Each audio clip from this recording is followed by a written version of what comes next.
So, hello everybody, this is Bhante Joe here, and I'm just here at Endagala, which is this place where I usually record videos, kind of a very nice ancient ruin in the forest, and thought to record a short Dhamma discussion for the internet. So I thought that maybe could start with just a little meditation, so we can lean forward and arch our spine, and look about 3 feet in front, and close our eyes.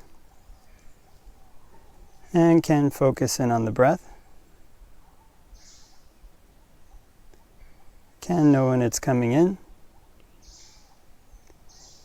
and know when it's going out.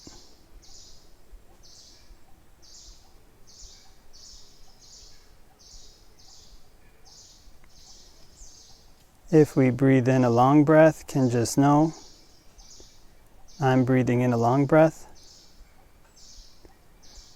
And if we breathe in a short breath, can just know, I'm breathing in a short breath.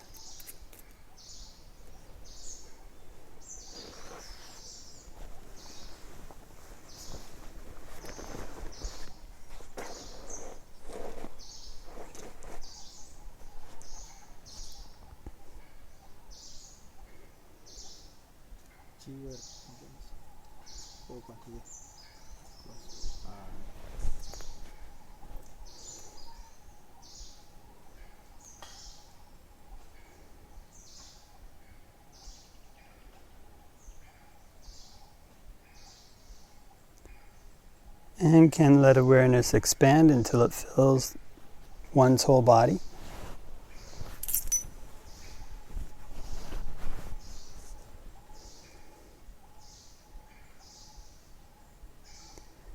And with awareness filling the whole body, can practice whole body breathing. And when practicing whole body breathing, can be helpful to change one's perception of the breath so that it's not just air that's going in and out of the lungs, but it's a kind of energy that's all around and coursing through one's body.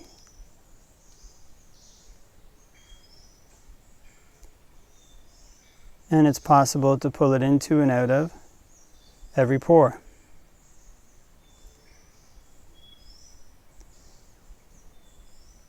Almost like one's body was a big sponge.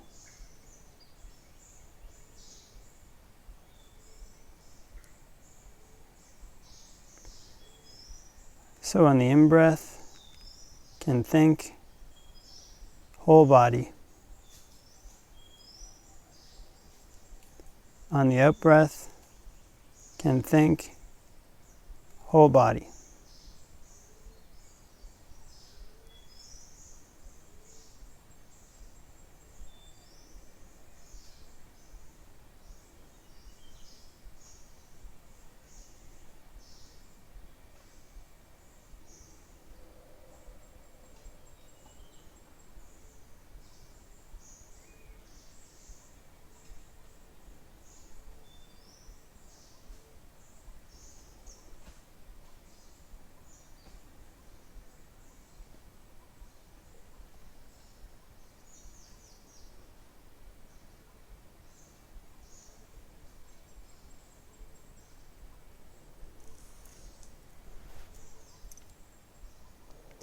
And before we finish meditating, can spread thoughts of goodwill,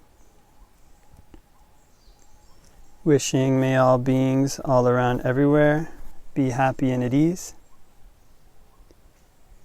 May they put in place the causes necessary to be happy and at ease. And we can make the mind infinite, can make it unbounded, all the way to the ends of the universe and beyond, in every dimension. May all beings all around everywhere be happy and at ease.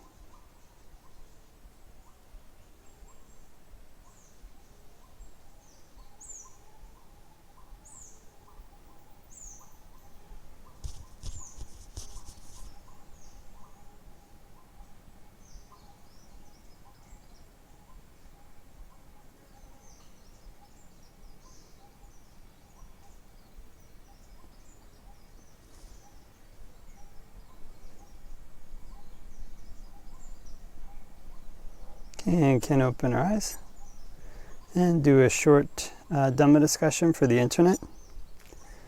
Namo tassa bhagavato arahato samma sambuddhassa. Namo tassa bhagavato arahato samma sambuddhassa. Namo tassa bhagavato arahato samma sambuddhassa. Buddhaṃ saranang gacchāmi, Dhammaṃ saranang gacchāmi, Sanghaṃ saranang gacchāmi. Ditiyampi Buddhaṃ saranang gacchāmi, Ditiyampi Dhammaṃ saranang gacchāmi, Ditiyampi Sanghaṃ saranang gacchāmi. Tatiyampi Buddhaṃ saranang gacchāmi, Tatiyampi Dhammaṃ saranang gacchāmi, Tatiyampi Sanghaṃ saranang gacchāmi. So hope that everybody is having a great day, wherever it might be. And so this week was somebody had sent me a question, which was a very good one, about the cultivation of merit. And it was a kind of two-part question. So the first part of the question, just paraphrasing here, was this person said, I get a lot of joy out of giving to animals more than humans. And I give not for the sake of making like a merit-making obsession, but I give to cultivate the Brahma viharas in me. And is this right or wrong? And so the Buddha, he gave a list of many different kind of intentions that one can have when giving a gift, and graded them according to, I guess you say, the kind of the power of the intention in terms of creating wholesome qualities in the mind. And so the highest one of those is, may this gift be an ornament for my mind, a support for my mind. And this kind of, when one has this intention when giving, may this be something that ornaments my mind and supports it. And so one of the reasons for this might be because in the Buddha's path there's a strong element of renunciation. So as one kind of goes along and keeps practicing, one finds that one has to give things up that one used to enjoy doing. And in giving these external things up, one has to have these kind of inner resources of happiness. If one only has external things and gives those up and doesn't have anything else to fall back on, then the Buddhist path can be very difficult. So if one cultivates generosity with this thought in mind, that may this be an ornament for my mind, a support for my mind, what one is doing is creating an inner source of wealth, creating an inner source of happiness that can be there for one when one has to start giving up external things that one used to rely on before for happiness. So in a way, when one cultivates this intention while giving, may this be an ornament for my mind, may it be a support for my mind, one connects that with Nibbana as well. One can also connect that with the goal of Nibbana. So in other words, may this be something that's an ornament for my mind, a support for my mind, may it kind of lead me onwards to Nibbana. If someone has an intention to cultivate the Brahma viharas, this is also something very wholesome. If one said, may I give this gift for the sake of cultivating, say, metta or karuna or upekkha or mudita, this is also a very wholesome intention, especially if one has the intention, may I cultivate them for the sake of Nibbana. But it might be the case that the Buddha worded this intention this way, may this be an ornament for my mind, a support for my mind, because it's a bit more of a versatile intention. In that kind of intention, may this be an ornament for my mind, a support for my mind, it might not just, it has the possibility to ripen in things other than the Brahma viharas. The support for a person's mind might ripen in humility, it might ripen in respect, it might ripen in the jhanas, it might ripen in all these various ways that one requires to support one's mind on the path. And some of these kind of internal supports, they can vary from person to person. So it can be a little bit more versatile. So that might be why the Buddha worded it that way. So if one gives a gift for the sake of cultivating the Brahma viharas, this is also something very high. But it seems from the suttas that the Buddha's recommendation is to cultivate, to give a gift with this thought, may this gift be an ornament for my mind, may it be a support for my mind, which will give one a kind of platform to fall back on when one has to renounce, something to have an inner resource so that one can strive for nibbana. And the second part of the question was that there is a sutta. Well, they asked if this person actually asked if it was in a sutta, which says that giving to humans is considered higher than giving to animals. Even if one gives to an unvirtuous human, then this counts as producing more wholesome qualities in the mind than giving to an animal. And so they asked why this might be. And so this actually does come from a sutta. It's Majjhima Nikaya 142. I think it's called the Dakkhina Vibhanga Sutta. And in this sutta, the Buddha, he lists kind of the different amounts that a gift multiplies based on who a person gives it to. And so a kind of animal is maybe 100 times, an unvirtuous person is 1,000 times, a virtuous person is 100,000 times. Somebody on the path to stream entry is I think it's incalculable. And then he says how much more so an actual stream enter, an actual an actual once returner, an actual non-returner, an actual arahant. It's kind of paraphrasing here. So one of the reasons for this might be because animals don't have the same moral capacity that humans do. So they can be very loving, definitely. If one has a pet dog or a pet cat, I kind of grew up with cats and really like them. But they don't have the same capacity to make moral choices. And so animal societies, when animals are kind of left to their own devices, if one ever watches stray dogs or stray cats, basically as a part of their lifestyle, they're breaking a lot of the precepts. It's just the way that their societies operate. And those are kind of cats and dogs. There are some animals which are, their lives are much more ruthless, maybe some insects or so. Kind of very difficult, hard lives. But humans, on the other hand, they're able to exist in societies even with, thousands or hundreds of thousands or even millions or even, some, I think India has 1 billion people, China has 1 billion people. And these are kind of coordinated societies with many beings living and working together, basically towards a common prosperity. I mean, there's going to be people who deviate from that. But the reason that they're able to do this is because humans have this underlying moral foundation, more or less. It's kind of if humans started to behave like animals did, to the extent of stray dogs or stray cats, then those societies wouldn't be possible to support. It wouldn't be possible to have a society even with 1,000 people, much less with 1 million or 1 billion. So just by virtue of being a human, just by virtue of living in a human society, one has to keep up certain moral standards. If one didn't keep those moral standards, then one would either be put in jail or, possibly they might even, some places they even give death penalties for certain really bad actions. So basically just to maintain one's life in a human society, one has to keep a certain level of sila, which is generally higher than the instincts of an animal. Also, humans have this capacity to make changes. They have this kind of overarching intelligence that they can use to evaluate their actions and decide how they want to shape them in the future, how they want to mold their character in the future.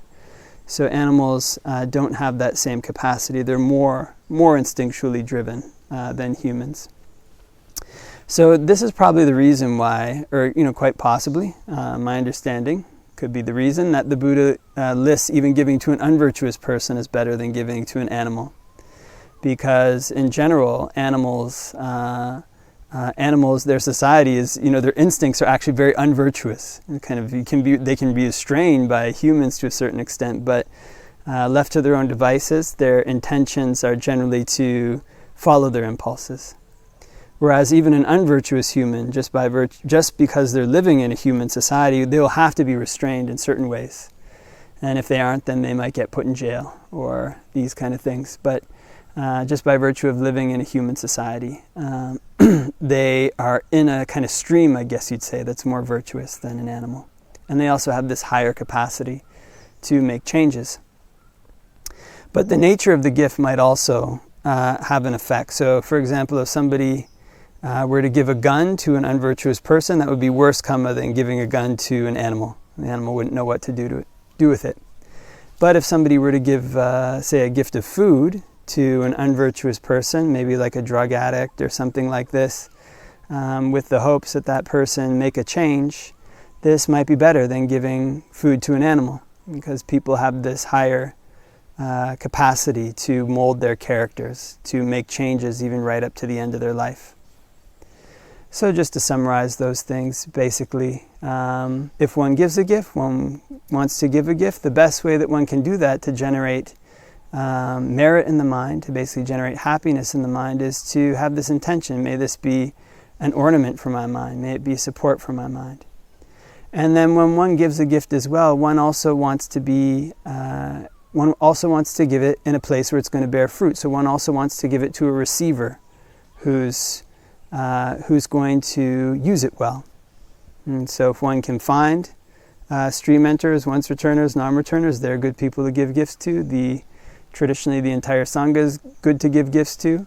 But it's not exclusive. One can also give gifts even to animals. The Buddha says, even if somebody were to take the leftovers of their meal and throw it into a pond and wish, may the animals in this pond kind of sustain themselves on this, then even that's meritorious. So basically any opportunity, almost, kind of within reason, one just basically looks for opportunities to give, and gives with this intention: may this be an ornament for my mind, a support for my mind. Because this will give one an inner happiness, a happiness that depends less on external conditions, depends less on one's job, on one's status, depends less on one's family, depends less on one's physical appearance, but depends more on one's ability to relinquish. And this is something that gives one a stepping stone that allows one to move forward in their practice and to strive for nibbana. Okay, so leave that for reflection, and hope that everybody has a great day, whoever it might be, and wishing you all the best till next time.